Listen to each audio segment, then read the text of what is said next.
How we going, gang? So we've got a choice of 2 different assessments today. Then you've got a challenge, okay? So don't get confused. The assessments are week 1, and then we're going to repeat them again in week 8, just to make sure that we've got some difference, we've got some improvement. But ideally, I want you to record it, okay? You record it on your video, on your camera. That way you'll know your score, you'll see your technique, and hopefully you'll see how it's improved. So it's maximum push-ups in 5 minutes. So you're going to have to keep breaking maybe. You may be breaking it down to 5s, maybe 1s in the end, it doesn't matter. Whatever you've got to do, but I want you to keep going, keep trying. Okay, so the normal push-up, hands below shoulders, nice flat back, neutral spine, all the way down, all the way up. You're going to try and do as many of those in 5 minutes. But if you need to, you're going to bring the knees to ground, still bum down, nice neutral spine, all the way down, all the way up. As many of those as you can do. Now, if you're genuinely struggling, then keep your bum up, above your hips, that's the cue, all the way down, all the way up. But what I want is I want you to be uncomfortable for 5 minutes. Now you're going to stop and start, stop and start. Have recovery as little as possible. I want you to get uncomfortable, I want you to keep going. See how many you can do. We're going to do this again in week 8, see if you've improved. You'd better, okay? So that's the first choice of assessment. 5 minute maximum amount of push-ups. Count them maybe as you're recording it. That way it'd be easy to keep track of how many you've done.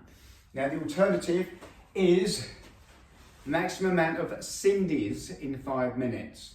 Now 1 Cindy is 15 squats, 10 push-ups, 5 burpees. So you're going to be doing, for 1 Cindy, 15 squats. You're going to be doing 10 push-ups. Then you're going to be doing 5 burpees. That's 1 Cindy.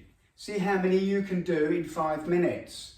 So that's the second choice of assessment. You know your ability, you know where you should be pushing yourself to. I need you to get uncomfortable. At least a 7 out of 10. 9 out of 10 you're thinking of spewing, 10 you've spewed. Okay, so I want you on about a 7, maybe a little bit harder, maybe an 8. Okay, so that's a choice of 2 different assessments. Then you've actually got today's challenge. I want you to choose a 100-meter run. So you're going to run 100 meters, you're going to do 1 V-sit. I'll show you what that is. Then you're going to run back, do 2, 3, 4, 5, 6, 7, 8, 9, last one is 10. So you're going to do your run, you're going to do 1. Each time you run, you're going to add. So you're going to go from 1 to 10. I think you've got that. So I'm going to run through very quickly what a V-sit is and how you can scale it back. I want everybody to be able to do this at your different levels. So a V-sit, ideally straight arms, straight legs, touching your toes. If you don't touch your toes, it does not count. So that is a V-sit. You're on a V on your hips. Now, if you need to scale it back, you bend your knees to touch your toes. There. If you need to scale it back a bit further, not a problem.